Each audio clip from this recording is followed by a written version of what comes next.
In this sculpting quick start guide, I'll teach you the very basics of how to get started with sculpting in Blender. But after this video, if you want to watch a more detailed, thorough tutorial on all of the sculpting basics, then you can check out my Sculpting for Beginners tutorial with the link in the description. Now I'm also going to be using this Wacom drawing tablet for the sculpting in this video because I think it's much easier to sculpt with a tablet. Now if you're just getting started with sculpting in Blender, then you may not have a drawing tablet, so for this tutorial you can totally just use a mouse and just try out sculpting. But if you want to get more into sculpting later on in the future, then I definitely recommend purchasing some type of drawing tablet. And if you're interested in purchasing a tablet, then I do have some Amazon affiliate links in the description to some tablets that I recommend, and I do earn a small commission from affiliate sales. So when you first open up Blender, what you want to do is just click on this button here to get rid of the splash screen. And now what I'm going to do is make all the buttons and the user interface just a little bit easier so it's easier for you to see. You don't have to follow along with this, but if you want to, you can click on edit and you can click here on the preferences. So this is going to open up a new window in Blender. And what I want to do is go to interface, and then I want to click and drag on this resolution scale. And I'm going to turn up maybe to like a 1.3 or a 1.4, just so the buttons are a little bit easier and it's a bit easier to see on YouTube. And then if you want to save your resolution scale so that this is the default scale for your future Blender projects, then you can click on the Save Preferences button, but I'm just going to close the preferences. Now also right down here in the corner, I'm going to have my screencast keys so you can see what buttons I'm pressing during the video. Now before we start sculpting, we need to add an object which has lots of geometry. So it needs to be a very detailed mesh. So what I can do is scroll with my mouse wheel to zoom into this cube, and this cube is very low poly, because you can see it just has like a flat face here and a flat face here, so it doesn't have very much geometry. So in Blender, you can use the A key to select all the objects, and we want to delete all the objects. So you can either hit the delete key, or you can hit the X key, and then click on delete. So let's now add a new object. So I'm going to click here on add.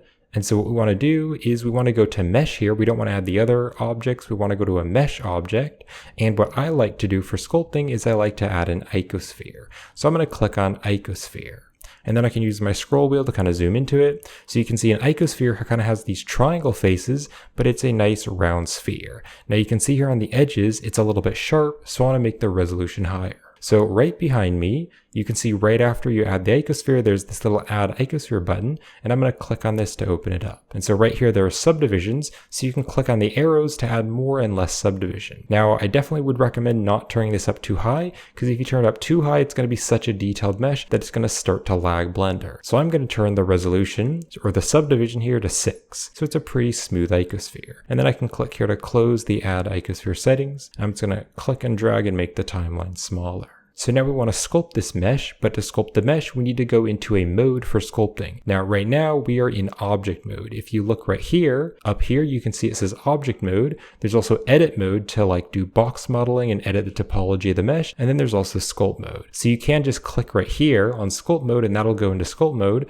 But what I'm going to do instead is click on this and go back to object mode. And I'm just going to click on this little sculpting workspace right up here. And why I love clicking on the sculpting workspace is because it's going to add like different panels here. So there's like a brush panel and a tools panel and some more settings that it's already set up for us. So let's go over basic navigation. So to zoom in and out, you're going to use your scroll wheel. So just scroll in and out. Now, if you're using a drawing tablet, the drawing tablets usually come with a front pen button and a back pen button. So what I'm going to do is hover my mouse over the surface, but don't press down. And then I'm going to hold down the control key, and then I'm going to click with the front pen button and just click and drag back and forth. So control front pen button. Now, what you can also do is you can use this little gizmo here to help you with navigation. So you can click on this plus here, this little like magnifying glass, and you can click and drag to zoom in and out. So now we also want to pan back and forth. So to pan back and forth, if you're using a mouse, you can just hold down the shift key and then click with the middle mouse wheel. So shift middle click,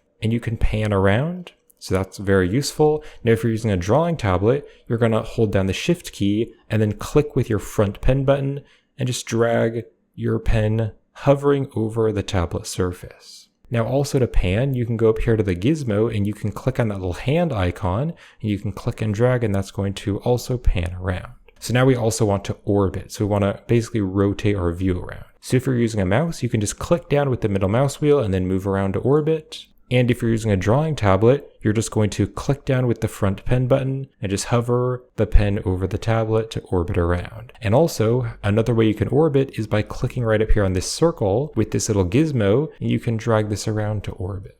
So if you've never used Blender before, then it might be a little bit hard to navigate around and you might be a little bit slow, but that's totally okay and totally normal. So just keep on practicing, just kind of orbit your view around, rotate around, and just kind of get used to the shortcuts. So now let's go over the basic tool settings. So right over here on this side, there is a tools panel, and you can click and drag to drag out the tools panel, and you can see now there's going to be some names. So there's a bunch of different tools here, but because this is just a quick start guide for beginners, we're just going to be using this brush here. What I'm actually going to do is hit the T key, and the T key is going to open and close the side panel. I can also just click and drag and make it smaller. Now right up here on the top and also right over here on this side, there are some more tools. So for example, there's like the size and the strength and some other brush settings. So all of these settings right up here, these settings are also right over here. So if you want to use them up here, you can, or you can use them over here on the side panel. Now right below me, you can see these are all the different sculpting brushes. Now you can also click between the different sculpting brushes. So there's general brushes, and then there's also paint brushes and simulation brushes. We're not going to be going over these other brushes in the video. The painting is for like painting colors on your object, and the simulation is for like sculpting cloth. But I'm just going to click here on general just to leave this on the general brushes. Now, if you want to see more of the brushes, you can click right here and then click and drag up, and you can actually see more of the brushes. So I'm just going to click and drag until there's 2 rows. Now this might look a little bit overwhelming with all the different brushes to choose from, but there's actually just a few brushes which you'll be using most of the time, and so I'll be teaching you those in this video. So you can see right up here, there is this size, so I can drag this up to make a really big brush, or I can drag it down to make it smaller. And there's also a strength here for the strength of your brush. So now to sculpt on your object, if you're using a mouse, you can just left click and you can drag here, and you can see that's going to add clay. If you're using your tablet, you can just push down on the tablet surface and you can start to sculpt. And then if you want to undo that, you could just hit Ctrl Z and Ctrl Z just to undo those brush strokes. Now what's really useful about having a drawing tablet is because of the pen pressure. So with the pen pressure, you can see if I press really lightly, you can see there's only a little bit of clay. But then if I push down really hard, you can see there's a lot more clay. So the pen pressure is really useful, and most drawing tablets have pen pressure. So that's another reason why I love using a drawing tablet. I'm just going to hit Ctrl Z to undo those brush strokes. Now to turn on and turn off the pen pressure, that's going to be these little icons right here. So on the size and the strength, there's these little buttons. So if you click on it, it's going to turn blue. And so now the size and strength is turned on. So if I click down really lightly, the brush is going to be really small, but then if I press down harder, you can see it's going to get stronger and get larger. So you can see it's really small there, and then it gets larger and stronger. So right now, I'm just going to turn the size off for the pen pressure, but I'll keep the strength on. So let's now go over the most common brushes and the main ones that I'll use. So the first one here, the default one, is the draw brush. So this draw brush is basically just going to add kind of a little blob of clay. Now another really common one, and probably the main one that I use, is the clay strips brush. So we'll click on this one, and so I can just kind of click and drag here, and I can go back and forth, and you can see we're basically adding layers of clay. So you can see I can just go back and forth here, just going with my tablet and just slowly building up layers of clay. Now there's also the blob brush, so I can click right here on the blob brush,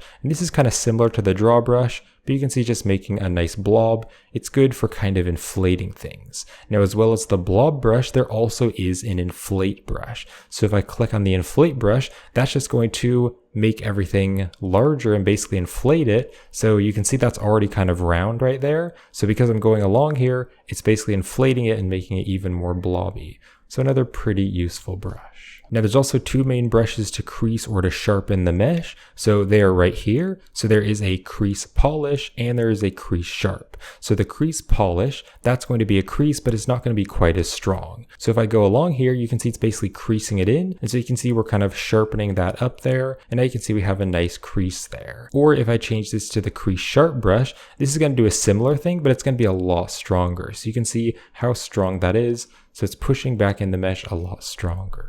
Now it's very common when you're sculpting to want to smooth things out after you add clay. So to smooth things out, you can go to the smooth brush, which is right here. So click on the smooth brush, and now I can just go along here, and you can see it's basically smoothing out everything that we sculpted. So a very useful brush. Now if I'm on another brush, let's say I'm on the clay strips brush, the smooth brush is so common that there's actually a really easy shortcut for it. So if I just go along here and just add some layers of clay, now let's say that I want to smooth this out. Well, instead of going here to the smooth brush, I can stay within my current brush, and I can just hold down the shift key and then I can sculpt. And so when I hold down the shift key, it's automatically going to switch to the smooth brush, but then when I let go of the shift key, it'll just jump back to using the current brush. So a very useful shortcut. And then there's also the grab brush. So there's a few different types of grab brushes. You can see there's a few different grab brushes, but this is the main one that I use right here. So this grab brush. And for this one, I like to make the size bigger. So I'm going to click and drag to make the size a bit bigger. And I'm going to zoom out by just scrolling with the mouse wheel or just holding down Control and clicking with the front pen button. And so the grab brush is basically used to pull around the mesh and to kind of shape the mesh. So you can see it's very useful because I can just kind of pull around and just shape the mesh. Now I'm going to click back here to go to the clay strips brush. So we've talked about adding more clay, so building up the mesh, but let's say you want to carve into the mesh. So normally if you just sculpt with a brush, it's going to build up clay, but if you want to reverse it and push in clay, you can hold down the Control key. So just hold down Control, and then I can just push along here, and it's going to push in the clay instead of bringing it out. So I can just push in the clay. Now, if you don't want to use the Control key, what you can actually do is use the plus and the minus icons. So if I click on minus, now when I sculpt, it's going to push in the clay. Or if I click on the plus icon, now it's going to add clay. So pretty easy to remember, but you're going to be commonly switching back and forth. So it's really nice that you can just hold down Control to push in the clay, or don't hold down Control, and it's going to push out the clay. Now you might be wondering how you can mirror your sculpt, because maybe you want to sculpt something which is symmetrical, like a character or a face or an animal. Well, to make it symmetrical and to mirror it, you can use the X, Y, and Z buttons right up here. So I'm going to click on this X button here to turn it on, and you can see there's like an icon of like a butterfly because a butterfly is symmetrical. So now if I move my pen over the object, you can see as well as there being that little dot there where your mouse is, there's also another dot right over there. And so that's telling us where it's going to mirror it. So now I can just go along here and I can sculpt, and you can see it's going to mirror it from one side over to the other side. Now you can also mirror it on the y-axis and the z-axis, and if you're wondering which one to use, if you look right here on the gizmo, there is this little x-axis, which is the red one, so the x-axis is going in this direction, then there's the y-axis, which is going like back and forth, so closer to you or farther away, and then there's the z-axis, which is the blue one, which is going up and down. So for most things, you're probably going to want to use the x-axis, but sometimes you might also use the y or the z. So I can hold down Control and go around in circles to sculpt some eyes.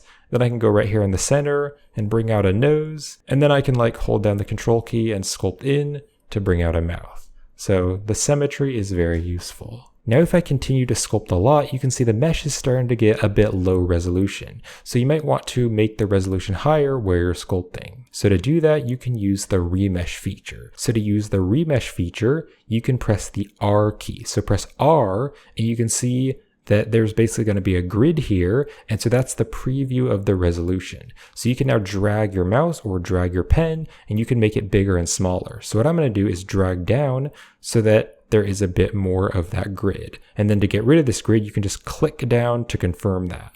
And then if you didn't like how it was, what I can do is just press the R key again, and then I can drag up and down, and then I can just click there to confirm that. So basically it's visually showing us how detailed the mesh is going to be. Now you can see the mesh hasn't really changed, so to actually confirm that and make the mesh more detailed, you're going to press Control R. And so when I press Control R, you can see now the mesh looks a lot more detailed, and if I sculpt here, there's a lot more detail. Now if you don't want to remember the shortcut keys, you can click right here and you can see there is the remesh. So the voxel size is the R button. So you can see I can drag this voxel size, but it's a bit easier just to press the R key, because then you can kind of visually see the actual size of the detail, and then you can click on the remesh button, or you can press Control R. So now you can see we have a much more detailed mesh, and so if I go along here and sculpt, you can just see it's so much more detailed. So once you're done sculpting, you can just click back here to go back to the layout. Now if I zoom really closely to the mesh, you can kind of see the actual geometry. So it still looks a bit sharp if you zoom in close. So to get rid of that, you can shade the object smooth. So if you just right click, that's going to bring up this object context menu, and you can click on the shade smooth button, or you can right click and just change it back to shade flat, but in this case I'll shade it smooth, and now you can see the faces are nice and smooth, so that looks a lot nicer. And then to save your project, you can click here on File, and you can click on Save As and just save your Blender file. So this will open up a new window in Blender, and I can just call this Sculpt. And then I can click on Save As. And then you can just at any time click on File and save, or use the shortcut key of Control S to save your project. So that's the very basics of how to do sculpting in Blender. Now there's so many more things you can learn about sculpting, so if you want to learn more about sculpting, then you can check out my sculpting tutorial playlist where I have many more sculpting tutorials. And I also have a much longer, more detailed sculpting tutorial, so it's a sculpting for beginner tutorial, so I teach you many more basics of sculpting, and then we also create this cute fish character. And you can also watch another beginner sculpting tutorial which I have on how to create a cute creature character. So if you want to check out any of those videos, I'll have the links in the video description. So I hope you found this helpful, and thank you for watching.